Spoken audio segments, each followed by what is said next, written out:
சுச்சுவேஷனை நான் ஃபேஸ் பண்ணதே கிடையாது. மனசு முழுக்க வலி வலி மட்டும்தான். இந்த சுற்றுப்பயணத்தில் என்னென்ன மக்கள் பார்க்க வராங்க, அதுக்கு ஒரே ஒரு காரணம் தான், அவங்க என் மேலே வச்சிருக்கிற அன்பும் பாசமும்.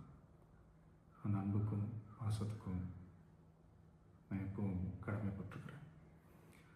அதனால தான் இந்த சுற்றுப்பயணத்தில் மற்ற எல்லா விஷயங்களையும் தாண்டி மக்களுடைய சேஃப்டி, அதில் எந்த காம்ப்ரமைஸும் பண்ணிடக்கூடாதுன்றதுக்காக தான் அது என் மனசில் ரொம்ப ஆழமாக இருக்கும் அந்த எண்ணம்.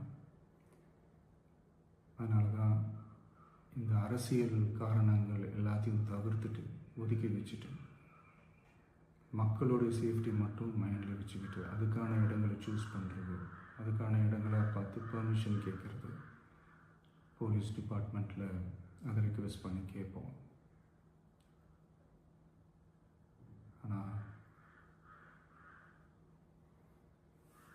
நடக்கக்கூடாதது நடந்துருச்சு. ஆனால் மனுஷன் தானே, அந்த நேரத்தில் அத்தனை பேர் பாதிக்கப்பட்டு இருக்கும்போது எப்படி அந்த ஊரை விட்டுட்டு என்னால் கிளம்பி வர முடியும்? நான் திரும்ப அங்கே போகணும்னு இருந்துச்சுன்னா அதை ஒரு காரணம் காட்டி அங்கே வேறு சில பதட்டமான சுச்சுவேஷன்ஸ், வேறு சில அசம்பாவிதங்கள் அந்த மாதிரி எதுவும் நடந்துடக்கூடாதுன்றதுக்காக தான் நான் அவாய்ட் பண்ணேன். இந்த நேரத்தில் சொந்தங்களை இழந்து தவிக்கிற அத்தனை குடும்பங்களுக்கும் என்னுடைய ஆழ்ந்த இரங்கலை தெரிவிச்சுக்கிறேன். எனக்கு தெரியும், என்ன சொன்னாலும் இது ஈடேயாகாதுன்னு எனக்கு தெரியும். ஹாஸ்பிட்டலில் ட்ரீட் பண்ணிகிட்ருக்கிற எல்லாருமே சீக்கிரமாக க்யூர் ஆகி வரணுன்றதை இந்த நேரத்தில் நான் வேண்டிக்கிறேன். கூடிய சீக்கிரமே உங்கள் எல்லாரையும் நான் சந்திக்கிறேன்.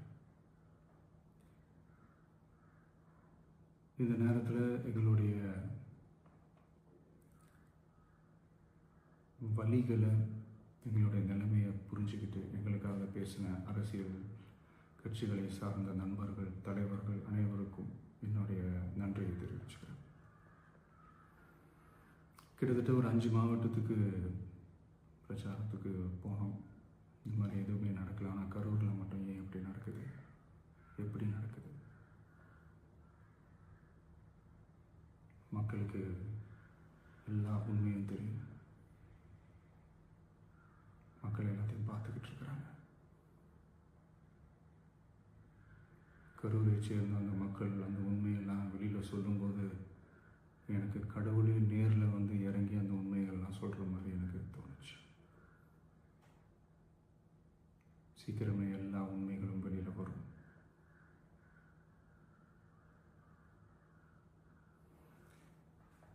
எங்களுக்கு தரப்பட்ட இடத்துல நாங்கள் போய் அந்த அந்த ஸ்பாட்டில் நின்று நாங்கள் பேசிட்டோம். அதை தாண்டி எந்த தவறும் எங்கள் சைடில் நாங்கள் எதுவுமே செய்யலை.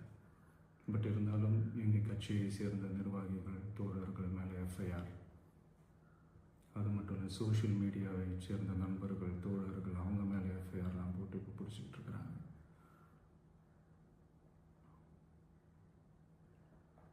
சிஎம் சார்,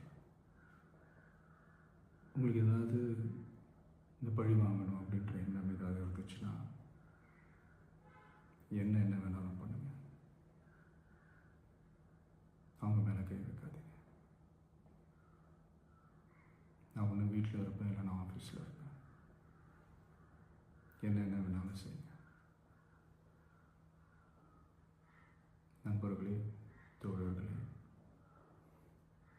நம்மளோட அரசியல் பயணம் இன்னும் ஸ்ட்ராங்காக, இன்னும் தைரியத்தோடு